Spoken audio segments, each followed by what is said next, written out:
함께 나누실 말씀 고린도전서 15장 20절입니다. 고린도전서 15장 20절 함께 읽겠습니다. 그러나 이제 그리스도께서 죽은 자 가운데서 다시 살아나사 잠자는 자들의 첫 열매가 되셨도다. 아멘. 지난 부활절 주일에 저녁 설교 그 순서가 저였습니다. 여러분, 부활절 저녁이니까 뭘 기대하시고 오셨습니까? 교회에서 부활 설교가 있을 거라고 이제 기대하시는 거죠. 오늘 고린도서 15장을 읽어보시잖아요. 누가 보더라도 이거는 완전히 부활로 꽉 차 있네 라는 거를 느낄 만큼 명백하게 부활에 대한 그런 본문입니다. 그러므로 여러분, 여기 고린도전서 15장을 누구라도 읽으셨다면 여기 이 본문을 주제로는 부활을 얘기하겠구나를 기대할 수밖에 없을 겁니다.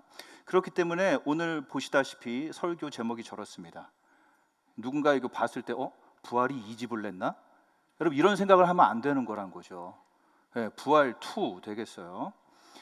15장을 쭉 읽어보시면 알지만 사도 바울이 부활에 대해서 엄중하게, 진지하게, 신중하게 이 부활을 다룹니다.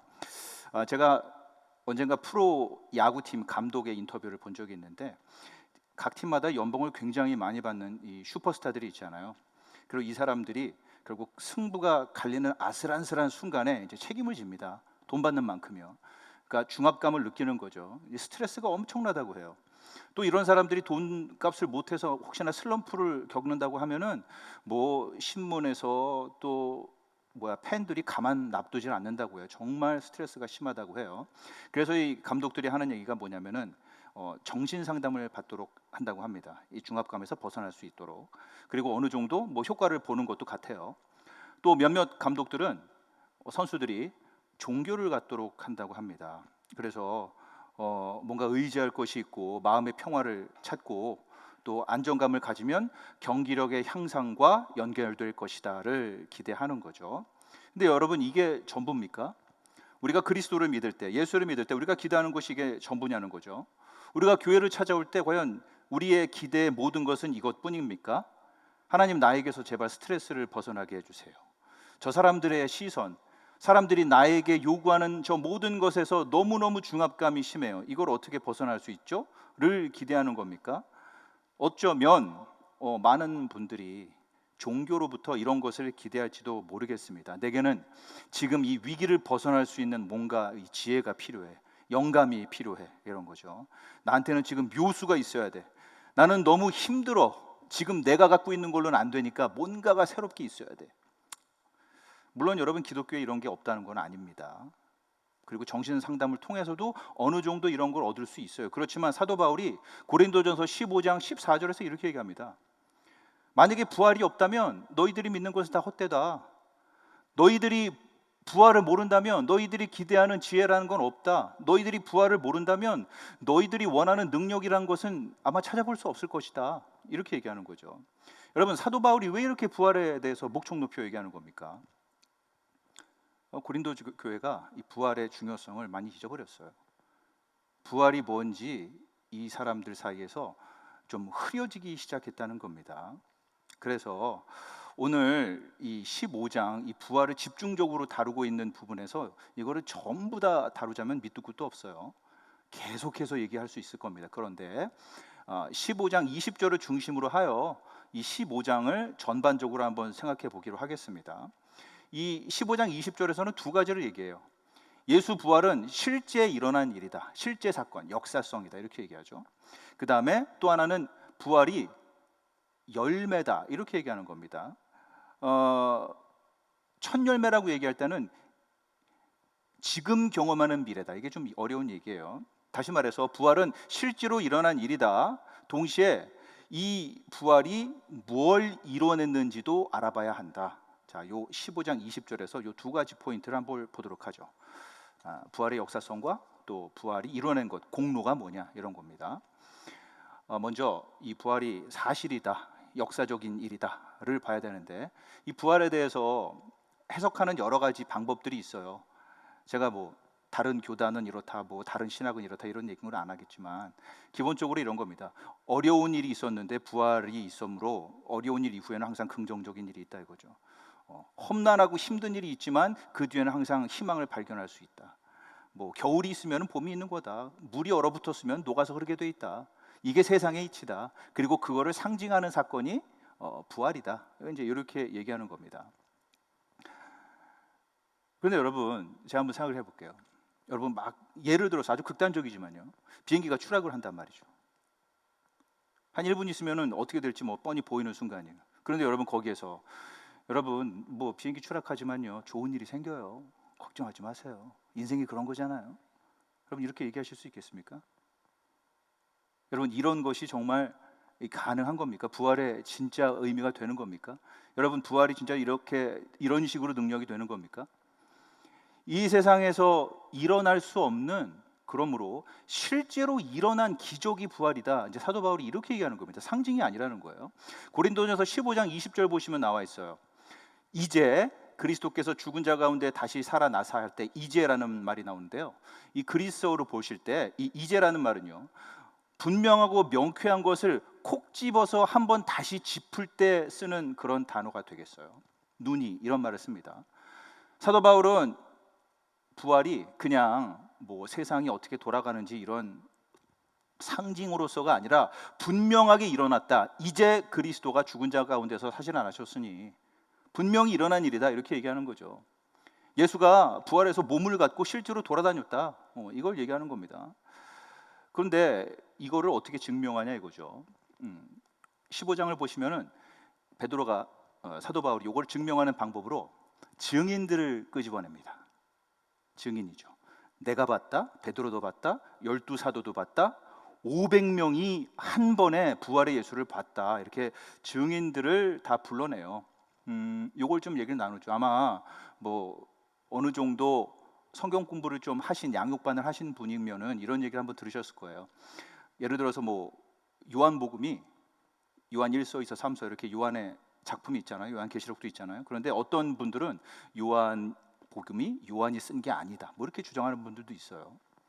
그다음에 사도 바울의 그 많은 편지들이 있는데 또 몇몇 분들은 이거는 사도 바울이 쓴 것이 아니다라고 얘기하는 분도 있어요. 그런데 이 고린도 전서 같은 경우에서 거의 사도 바울이 썼다라는 데 이견이 없습니다.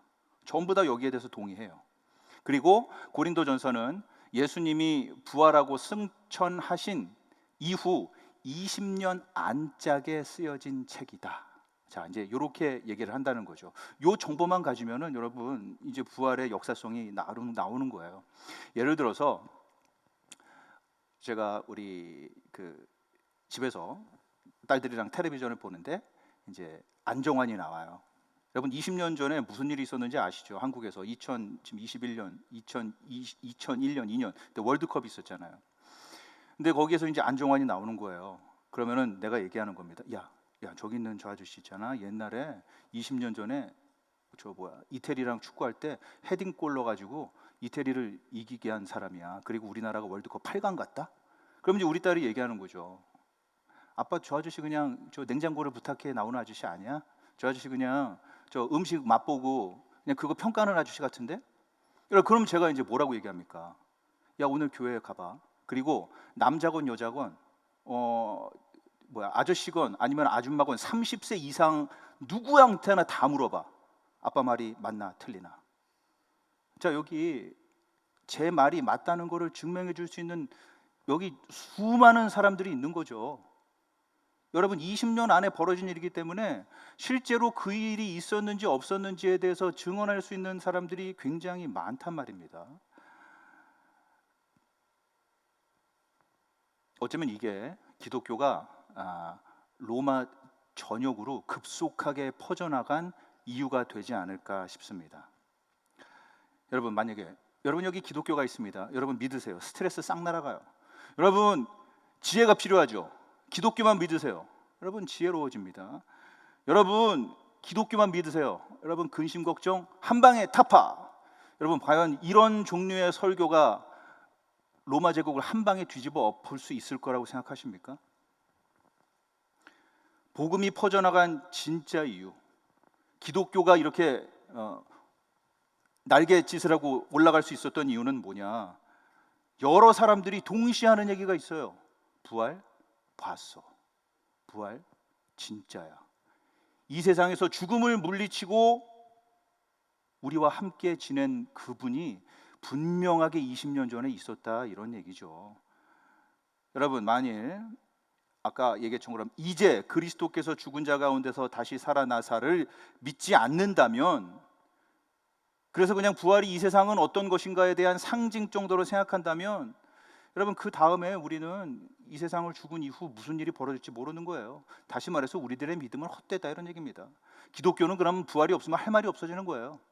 그런데 사도 바울이 과연 항상 기독교를 얘기할 때 뭔 얘기를 합니까? 고린도전서 15장 3절에 이렇게 돼 있죠.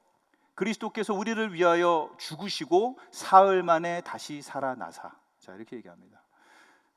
예수 그리스도의 죽음과 부활을 항상 한 세트로 얘기해요. 왜 그러냐면은 예수의 부활은 구원의 아주 핵심 요소라서 그렇습니다. 예수가 우리들의 죄값을 치렀다, 이거죠. 그럼 그걸 어떻게 아느냐는 거잖아요. 여러분, 죽음이 바로 우리의 죄 때문에 당해야 했던 것으로 우린 다 알고 있는데, 그럼 부활은 뭐냐? 바로 우리 죄값이 다 치러졌다라는 그런 증거가 되겠어요. 많은 분들이 아마 요 얘기를 아마 아실 것 같아요. 뭐냐면은 여러분, 동네에서 친하게 지내던 친구가 있는데, 이 친구가 어디 외국에 나갔어요. 근데 외국에는 우리 그 문물이 익숙하지가 않잖아요. 나 낯설잖아요. 그래서 실수도 하고, 그래서 잘못해가지고 다른 나라에 가서 죄를 저지른 거죠. 그래서 그 나라의 법을 어겼으니까 감옥에 들어갔어요. 옆에서 항상 지내던 친구인데 안 보이니까 감옥에 들어갔다니까 이 걱정이 되는 거예요. 그런데 어느 날 짜잔, 이 친구가 우리 동네에 나타났어요. 그리고 나한테 인사를 했다, 이런 얘기죠. 여러분, 그 친구가 어떻게 한국에 다시 돌아옵니까? 어떻게 자유롭게 움직일 수 있습니까? 죄값을 다 치렀다는 얘기죠. 우리들은 예수가 우리의 죄값을 다 치렀다는 것을 압니다. 왜냐하면은 죄의 싹은 사망이거든요. 죄값은 사망이거든요. 근데 예수가 더 이상 사망에 머물지 않아요. 예수가 더 이상 무덤에 머물지 않아요. 무덤은 예수를 가둘 수가 없어요. 부활의 예수는 내 죄값이 다 치러졌다는 명백한 증거가 되는 거죠, 여러분. 그러므로 여러분, 여러분의 양심의 소리를 어떻게 여러분 처리할 겁니까? 여러분, 양심에 대해서 여러분 어떻게 대답할 거예요? 예수 그리스도 부활이 있어야 그걸 얘기할 수 있다는 거죠. 나는 죄 용서받은 게 틀림없어. 과거에 내가 저질렀던 그 부끄러운 잘못 있지. 어쩌면 나도 아까 내가 지금 엄청나게 후회하는 잘못이 있어요. 나는 죄가 있어. 그렇지만 내 그 모든 죄가 사해 준 게 분명해. 왜냐? 자그마치 500명이 예수 부활을 봤어. 사도 바울도 봤어. 12 제자도 봤어. 여러분, 이걸 얘기할 수 있냐는 거죠. 여러분, 제자들이 변하죠. 근데 제자들이 변할 때 예수 그리스도의 기적 때문에 변하지 않아요. 복음서를 보세요. 엄청난 기적이 많죠. 병든 자 고쳐, 밥을 먹여, 그다음에 폭풍우를 잠재워. 그래도 계속 엉뚱한 질문들을 하는 게 제자였어요. 예수님, 당신이 저 권력 자리가 되면은 누가 당신 오른편 왼편에 앉습니까? 자, 몰라요. 그러나 이들이 마침내 예수 그리스도의 죽음과 부활을 경험한 이후에나, 예수님의 말씀이 저것이었구나. 심지어는 예수님의 성육신이라는 게 뭐구나. 여러분, 부활을 경험했을 때 그 모든 것이 다 깨달아진다는 거죠. 여러분, 고린도전서 15장 17절에서 뭐라고 얘기합니까? 그리스도께서 다시 살아나는 일이 없다면, 부활이 없다면 너희는 여전히 죄 가운데 있는 것이다, 이렇게 얘기하는 거죠. 여러분, 누군가 얘기할 수 있어요. 나는요, 예수님이 내 죄를 사하여 주신 거를 분명히 알아요. 그분이 십자가에서 내 죄 때문에 돌아가신다는 거는 알거든요. 근데 부활은 잘 모르겠네요. 어쨌거나 부활은 잘 모르지만 나는 어쨌거나 죄 용서는 받았어. 여러분, 오늘 말씀 보시지 않습니까? 사도 바울이 만일 누군가가 부활에 대한 바른 이해가 없이 죄 용서를 받았다고 말한다면 장담할 수 없는 것을 장담하고 있다, 이렇게 얘기하는 거죠. 부활이 뭔지 모른다면 너는 스스로 안다고 얘기할 수도 있겠지만 너는 심지어 예수의 죽음이 뭔지도 모르는 거야로 얘기를 하는 겁니까? 그러나 여러분, 한번 생각해 보시죠. 누군가 죄를 졌다고 생각해 보세요. 죄를 졌기 때문에 이 사람은 절대로 만나지 말아야 할 사람이 있는 겁니다. 경찰을 피해야 되는 거죠. 이 사람은 다시 말해서 죄를 졌으므로 정죄를 받는 거예요. 그 사람은 경찰과 원수의 관계가 있는 겁니다. 그런데 이 사람이 이제 체포가 되는 거예요. 감옥에 들어갔어요. 죗값을 치렀어요. 그리고 출소를 했습니다.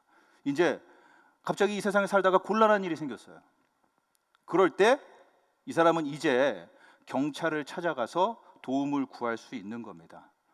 여러분, 과거에는 피해 다녀야 했던 그 경찰이 이제는 나의 편이에요. 어떻게 가능합니까? 죗값을 치렀으므로, 정죄함이 없으므로. 예수가 우리들의 죗값을 완전하게 치러냈습니다. 그러므로 하나님은 이제 우리 편인 거죠. 그것을 어떻게 하느냐? 부활로 하는 겁니다. 그리스도 안에서 정죄함이란 없습니다. 여러분, 이것을 모른다면, 부활을 진지하게 생각하지 않는다면 변화는 없는 겁니다. 부활은 역사적 사실입니다. 부활은 구원의 핵심입니다. 부활을 모른 채 구원을 이야기하는 것은 헛된 믿음을 가진 것입니다. 이게 사도 바울이 하는 얘기였어요. 자, 그렇다면은 이제 그 다음 첫 열매라는 게 뭐냐? 이제 요걸 한번 볼까요? 고린도전서 15장 20절과 23절에 이렇게 나와 있죠. 잠자는 자들의 첫 열매가 예수가 되셨도다. 그러나 각각 자기 차례대로 되리니 먼저는 첫 열매인 그리스도요, 다음에는 그가 강림하실 때 그리스도에게 속한 자다, 이렇게 돼 있죠. 요 첫 열매 설명은 뭐 너무 여러분들 잘 아세요. 오히려 제가 많은 분들한테 배웠어요. 이 처인구가 매력 있는 도시잖아요. 도농 복합 도시. 그래서 논밭이 쫙 펼쳐져 있잖아요. 제가 언젠가 여기서 농사 짓는 분들 신평에 양지에 꽤 많거든요. 같이 얘기를 나눈 적이 있는데 이분들이 하는 얘기가 이겁니다. 농사 경험이 있는 분들은 다 아세요. 땅에다가 다 투자하는 거예요. 자기 노력을 다 투자합니다. 그런데 만일 추수가 없어요. 그러면 그냥 그 해는 죽어 지냈다 생각한다고 합니다. 그냥 돈을 다 까먹은 거예요. 근데 기본적으로 이 농사 짓는 분들이 하는 얘기가 뭐냐? 바로 첫 수확에 이 첫 열매에 자신들의 소망이 달렸다 이거예요. 첫 열매, 첫 곡식, 뭐 볕단, 자, 이런 것들이 중요하다 이거죠. 왜냐? 일단은 첫 열매가 보이면 곧 있으면 수확이 시작되겠구나. 이제 요거를 알게 되는 거죠. 그때부터 이제 마음에 기쁨이 생겨난다고 해요. 그때부터 막 소망이 생긴다고 합니다. 또 하나, 이 첫 열매 상태를 보잖아요. 그러면은 나머지 수확이 어느 수준의 수확이겠구나도 볼 수 있다는 거죠. 이 첫 열매 상태가 좋으면 얼마 있으면 있을 그 수확의 상태도 아주 좋은 거죠.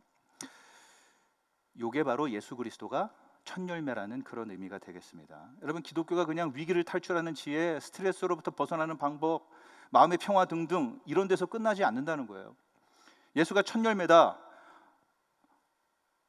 완벽한 미래의 영광이 지금 내가 이 세상에 밀고 들어왔다, 이런 표현을 할 수 있겠어요. 미래의 영광이 지금 내가 경험할 수 있는 것이 됐다, 이렇게 얘기할 수 있겠어요. 하나님의 미래가 지금 내 현실이 된다, 이런 의미가 될 수 있겠습니다. 그런 의미에서 복음은 예수를 믿는 누구라도 하나님의 그 아름답고 완전한 앞으로 도래할 세상의 그 에너지를 가지고 이 세상을 살아갈 수 있도록 해주는 그런 사건이 될 수 있겠어요. 예수가 죽음이 없는 세상, 새로운 질서의 세상, 새로운 차원의 세상을 우리에게 끌고 들어오는 그런 의미가 첫 열매라는 거죠. 여러분, 이게 또 어떤 의미인지 사도 바울이 로마서에서도 다시 한번 설명을 합니다. 로마서 6장 4절에 나와 있어요. 우리가 그와 함께 장사되었나니 이는 아버지의 영광으로 말미암아 그리스도를 죽은 자 가운데서 살려내신 것 같이 우리로 또한 새 생명 가운데서 행하게 하려 하심이라. 요즘 놀랍지 않습니까? 예수가 죽음은 우리의 죽음 때문이라, 이런 얘기예요. 그리고 예수가 부활함과 같이 우리도 부활한다 이거예요. 그런데 우리가 예수를 믿는 순간에 예수를 죽은 자 가운데서 살려내신 그 하나님의 능력이 똑같이 우리들의 삶에 들어온다. 그래서 우리를 변화시킨다. 여러분, 놀라운 얘기죠. 여러분, 기독교가 그냥 도움을 준다, 마음의 평화를 준다, 이걸로 끝나지 않는다는 거예요. 그냥 나한테 조금의 도움이 된다, 이걸로 끝나는 게 아닙니다. 아주 인생을 뒤집어 놓는다, 새로운 차원의 인생을 산다, 이렇게 얘기하고 있어요. 요거를 베드로는 이렇게 얘기를 합니다. 신성한 성품에 참여하는 죄가 되게 하였느니라, 이렇게 얘기하는 거죠. 예수를 살린 바로 그 능력이 나에게 들어온다. 여러분, 새 생명 가운데 행하게 한다, 새로운 인생을 살게 된다, 보십니까? 근데 아까 얘기했던 것처럼 이게 일단 우리 인생에 들어오잖아요. 멈출 수가 없어요. 나사로를 살렸던 사건 아시죠? 그다음에 나인성의 과부도 예수님이 살리십니다. 죽었다가 부활해요. 그런데 그 사람들은 결국 죽어요. 그런데 예수의 부활의 성격은 무엇입니까? 살아나면 안 죽는 거예요. 계속 가는 거예요. 여러분, 이 능력이 우리들 안에 들어온다는 거죠. 부활의 예수의 그 모습을 여러분이 뭘로 지금 이해하고 계십니까? 만약에 그 능력만 들어온다면 이제 내 인생에서 어떤 흠이라도 다 제거하는 일이 생기는 겁니다. 예수가 아무런 흠이 없는 것처럼. 여러분, 나한테 잘못되어 있는 것, 그래서 거룩을 방해하는 모든 것들이 제거되는 거죠.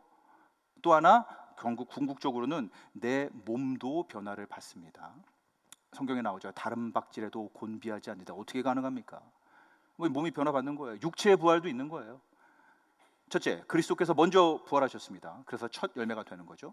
그리고 그 예수를 믿는 우리들에게는 바로 새로운 삶을 살게 되는, 하나님의 능력을 경험하는 영적 부활이 있는 겁니다. 새 생명 가운데 행하게 되는 것이죠. 그리고 마지막 날에는 예수 그리스도와 같은 육체의 부활까지도 경험한다. 바로 이게 첫 열매가 품은 뜻이 되겠습니다. 여러분, 이걸 다른 방법으로 한번 설명해 볼까요? 고린도전서 15장 26절에 이렇게 돼 있어요. 맨 나중에 멸망받을 원수는 사망이다, 이렇게 돼 있죠. 이게 뭐냐면은, 얼마 전에 우리 용인노회에서 노회를 했어요. 그때 막 그 갑론을박이 있었거든요. 근데 거기서 이제 어떤 분이 말씀하시는 게 굉장히 인상적이었어. 이 상위의 법이 하위의 법에 우선한다, 이렇게 돼 있죠. 고차원적인 일들이 해결되면 그 밑에 있는 일들은 해결된 일에 맞춰서 가야 된다, 이런 얘기죠. 상위의 법이 하위의 법을 우선한다, 이런 얘기예요. 자, 여러분, 이 세상에 원수들이 굉장히 많습니다. 누군가는 이 세상의 원수를 이 사회 부조리, 아니면은 자원 배분의 불공평, 자, 이걸로 보는 거예요. 그래서 이 사회의 공의와 정의를 세우기 위한 나름대로 열심히 노력을 다합니다. 그래서 좋은 세상을 만들어 보겠다, 이거죠. 또한 어떤 사람들은 그래서 뭐 정의사회 구현을 하겠다, 또한 이 정치가 좋다, 저런 정치가 좋다, 그래서 사회 부조리라는 이 원수를 걷어내겠다는 노력을 하는 거예요. 누군가는 우리 인생의 질병들, 이 불치병들을 꺾어내야겠다, 이 과학을 총동원하는 거죠.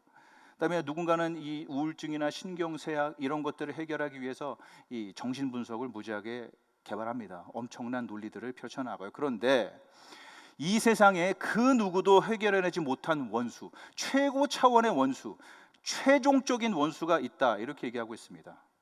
그 누가 아무리 세상 그 정의 구현을 노력한다 해도, 질병을 꺾어 나가려고 한다 해도, 우리들의 정신적인 차원에서의 평화와 평강을 만들어내려고 해도, 여러분, 죽음 앞에서는 백전백패라는 거예요. 그런데 예수가 이 죽음을 물리쳤다, 이런 얘기죠. 여러분, 높이뛰기 10m 뛸 수 있는 사람이 5m를 못 뛰어넘겠어요? 여러분, 미분 적분 확률 통계가 되는 사람이 2차 방정식 안 되겠습니까? 죽음을 물리치신 예수가 사회 정의를 바로잡는 방법을 모르겠습니까? 여러분, 죽음을 물리치신 예수께서 우리 인생의 무기력을 떨쳐낼 수 있는 방법을 모르겠습니까? 여러분, 죽음을 물리치신 예수가 인류의 질병과 가난을 물리칠 수 있는 방법이 뭔지 모르겠습니까? 아마 높이뛰기 지금 세계 신기록이 2m 45일 거예요. 제가 좀 전에 보고 왔거든요. 그런데 여기 10m를 뛰어넘는 사람이 있어. 그러면서 자, 2m 50으로 넘어가는 훈련 방법은 이거야 라고 가르쳐주고 갔단 말이죠. 여러분, 안 따라가겠어요? 상위의 법이 하위의 법을 우선하는 겁니다. 최후의 원수, 죽음을 물리치신 예수 그리스도의 부활이 첫 열매라는 것은 그분의 말씀이 온 세상 모든 영역 가운데 언제나 가장 적절한 대답이다라는 의미가 되겠습니다. 우리가 예수의 부활을 진정으로 믿기 전에는, 그래서 아까 얘기한 그런 예수 부활의 능력, 그 새 생명이 나한테 없을 때에는 여러분, 하나님 말씀에 그 진리에 반응하는 게 불가능해요. 그 말씀이 나한테는 전혀 현실적이지가 않아요. 하나님이 나를 사랑해, 하나님이 내 인생을 책임져, 하나님이 이 모든 것들을 다 협력해서 선을 만드시는 그런 분이야. 자, 이런 걸 들어도 그냥 말이 안 되는 거죠. 그냥 문장을 읽은 거예요. 글씨를 읽은 거예요. 영적인 생명이 없다면은, 예수를 죽음에서 일으킨 그 생명이 없다면 여러분, 하나님의 말씀을 느낄 수가 없는 거죠. 여러분, 날이 춥든 덥든 비가 오든 여기서 뭐 소음이 나든, 여러분, 돌은 그냥 가만히 있는 거예요. 돌덩이에요. 하나님이 사랑한다, 하나님이 아버지가 됐다, 천국을 가졌다. 여러분 여기에 전율하지 않는다? 여러분 이제 돌덩이가 되는 거죠. 하지만 여러분 크리스찬이 된다는 게 무엇입니까? 진리가 귀에 들어오기 시작하는 거예요. 하나님의 사랑이 나한테 생생해지는 거죠. 여러분 에베소서 1장 19절에 뭐라고 얘기하시는지 한번 볼까요? 그의 힘의 위력으로 역사하심을 따라 믿는 우리에게 베푸신 능력의 지극히 크심이 어떠한 것을 너희에게 알게 하시기를 구하노라. 그의 능력이 그리스도 안에서 역사하사 죽은 자들 가운데서 살리시고, 예수 그리스도 부활의 능력을 바로 우리들 안에서 경험하도록 할 수 있다. 이거를 경험하는 것이 바로 너희 크리스찬이다. 여러분 사도 바울이 이 얘기를 하는 거죠. 크리스찬은 예수를 부활시킨, 궁극의 원수를 물리치신 그 하나님의 능력을 내 안에서 경험하는 사람들이라고 얘기할 수 있는 겁니다. 그러므로 내가 항상 이렇지 뭐 내가 이럴 줄 알았어. 여러분이 만일 스스로 크리스찬이라고 얘기한다면 여러분 어떻게 이런 말을 할 수 있는 겁니까? 여러분 크리스찬이십니까? 내가 뭘 변하겠어? 여러분 하지 말아야 할 말을 하는 거예요. 인생이 뭐 그런 거지 뭐 별다른 수가 있나? 여러분 그러나 어떻습니까? 부활의 예수 그리스도 여러분 눈부십니까? 그가 만일 첫 열매라면 그를 믿는 여러분도 지금 여러분의 상태가 무엇이든지 그렇게 된다는 얘기예요. 여러분 부활의 예수가 하나님과 가장 가까운 그분 오른편에서 하나님의 사랑을 만끽하고 있는 겁니까? 여러분 지금 상황이 여러분 무엇이든지 그분이 첫 열매라면 여러분도 그렇게 된다는 얘기예요. 여러분 부활의 예수 하나님 오른편 그분의 그 위대함과 그 능력을 가장 가깝게 생생하게 경험하는 분입니까? 그리고 그 위대함 가운데 그 영광 가운데 전율하는 분입니까? 여러분 지금 아무리 여러분이 밍밍해도 그분이 만약에 첫 열매라면 여러분도 그렇게 된다라는 말입니다. 만일 여러분 부활을 진짜 이해한 진짜 크리스찬이라면 첫 열매 예수와 같이 여러분 더 솔직해질 수 있고 더 인내할 수 있고 여러분 더 성실할 수 있고 더 침착할 수 있고 용서할 수 있고 여러분 더 용감해질 수 있다 이거죠. 만일 여러분이 하나님의 부활의 능력이 있다라고 생각한다면, 그런데 글쎄 나는 왜 맨날 이 모양이야, 역시 사람은 안 변해, 여러분 그런 말 했다면 여러분 어떻게 나중에 변명하시려고 그럽니까? 예수의 부활이 첫 열매라는 것은 말씀을 통해 성령이 역사하시면서 하나님의 능력과 내가 연결된다 이런 말입니다. 이게 첫 열매인 거죠. 그러면 도대체 이런 일들은 어떻게 벌어지는 겁니까? 어떻게 이런 일들이 우리한테 가능해진 거죠? 고린도전서 15장 22절 이렇게 나와 있죠. 아담 안에서 모든 사람이 죽은 것 같이 그리스도 안에서도 모든 사람이 삶을 얻으리라 이렇게 돼 있어요. 뭐 이건 남자분들한테만 좀 해당될 얘기일 수도 있는데, 남자분들 군대에 갔다 오시면은 다 이제 행군을 하잖아요. 그러면은 엄청나게 무거운 짐을 지고 또 오랫동안 걸어야 되는 경우가 있어요. 그리고 그게 야간에 벌어지는 경우도 있습니다. 야간 행군이라고 하죠. 근데 제가 그 신병 훈련소 때 야간 행군할 때 정말 처음으로 깜짝 놀랐던 거는 그렇게 무거운 걸 지고 그렇게 어두운 데서 깜깜한데 걸으면서 자는 사람이 있더라고요. 정말 신기했어요. 근데 우리가 그 밤에 껌껌할 때, 힘들 때, 정말 목마를 때, 고단할 때, 그 밤에 야간 행군할 때 어떻게 하냐면요, 사실 앞을 보는 것도 아니고 그냥 고개 숙이고 앞 사람의 뒤꿈치만 보며 가는 거예요. 그래서 길을 중심에 두고 양옆에 이렇게 줄을 쫙 서서 가는 겁니다. 그런데 이제 아까 문제가 되는 게 있어요. 어떤 사람이 중간에 하나 졸아요. 그러면은요, 뒤꿈치만 보면서 가던 사람이 그 사람을 쫓아갑니다. 그 껌껌한데. 그래서 산길로 다 빠져요. 엉뚱한 길로 갑니다. 내가 이거를 실제로 봤어요. 한편 여기 선두가 정신을 똑바로 차리고 가는 사람이 있습니다. 뭐 이 사람도 졸렸을 거예요. 피곤했을 거예요. 배도 고팠을 거예요. 그런데 이 사람이 정신을 똑바로 차렸으므로, 자기가 이 힘든 피곤한 모든 것을 견뎠으므로 그 사람을 따르는 뒤에 있는 모든 사람들은 여러분 무사하게 행군을 마칠 수 있었다 이런 얘기죠.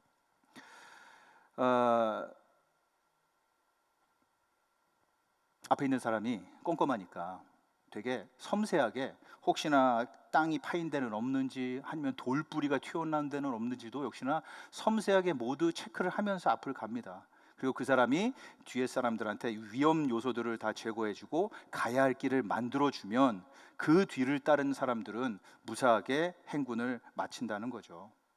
예, 바로 이거죠.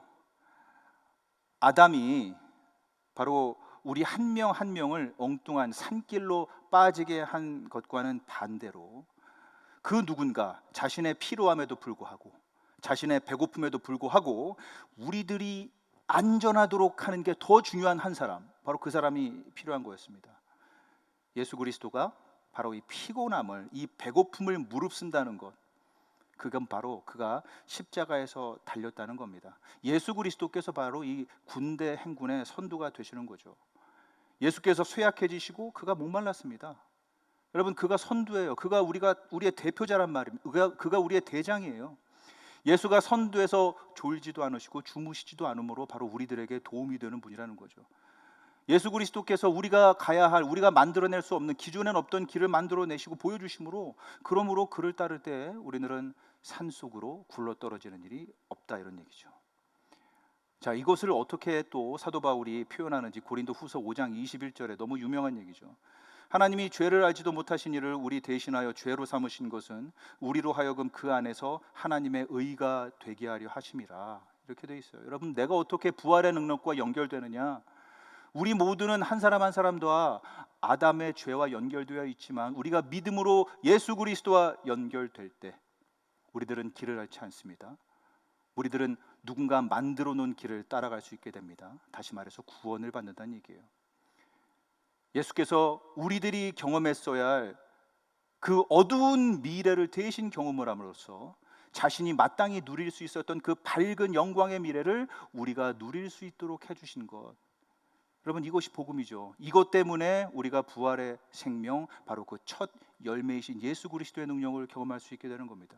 근데 여러분, 하나 여기 문제가 있어요. 아까 행군 비유를 했는데 사실은 행군은 여기 선두가 있으면 사람 따라가고 사람 따고 사람 따라는 거잖아요. 근데 우리 사람끼리는 불완전하죠. 여러분, 사람끼리는 죄가 있습니다. 사람끼리는 죄를 저지르고 또 저 사람이 갖고 있는 죄를 내가 더 더 키워내요. 그렇기 때문에 우리들은 예수 그리스도와 직접 연결되는 것이 너무나 필요합니다. 내가 예수를 믿는 순간 나는 대장 되시는 예수의 발자취를 따라가는 거예요. 그분이 만들어 놓은 그 길을 따라가는 겁니다. 그분이 이루어 놓으신 그 모든 것을 내가 뒤쫓아가는 거죠. 여러분, 말씀을 맺겠습니다. 아까 앞에 엄청난 스트레스를 받는 사람들이 있다고 그랬잖아요. 과연 이런 사람들은 무슨 얘기를 해야 될까요? 여러분, 엄청난 중압감이 있는 분들이 있을 거예요. 무게감 때문에 정말 몸부림치는 분이 있을 겁니다. 힘든 분들이 있을 거예요. 그리고 내일이라고 해서 그게 사라지지 않을 거예요, 여러분. 낙관적으로 생각할 수 없어요.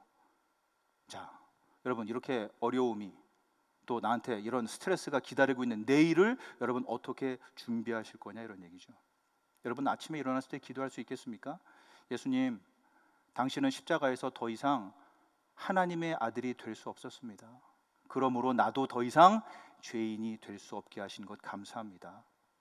당신이 죄인이 되어 주셨기 때문에 하나님의 눈에 내가 의롭게 해주신 것 감사합니다. 예수님, 당신이 제 것을 모두 뒤집어 쓰셨기 때문에 당신의 모든 것을 나한테 덮어주신 것 감사합니다. 제가 사는 것은 당신이 죽었기 때문이고 제가 지금 하나님의 능력을 확신할 수 있는 것은 바로 당신이 부활했기 때문입니다. 여러분, 이 기도를 드리실 수 있겠습니까? 예수님, 당신이 내가 받았어야 할 그 영원한 스트레스, 궁극적인 압박감, 그 영원한 부담감을 십자가에서 대신 지셨기 때문에 조금 있으면 사려져 버릴 수 있는, 그러므로 나에게 아무런 영향을 끼칠 수 없는 지금 이 순간의 이 스트레스와 부담감, 제가 맞설 수 있습니다. 왜냐하면 모든 고난, 모든 스트레스, 부담감, 공포에 눌리지 않고 부활하신 예수 그리스도가 첫 열매이시고 나도 그렇게 될 것을 알기 때문입니다.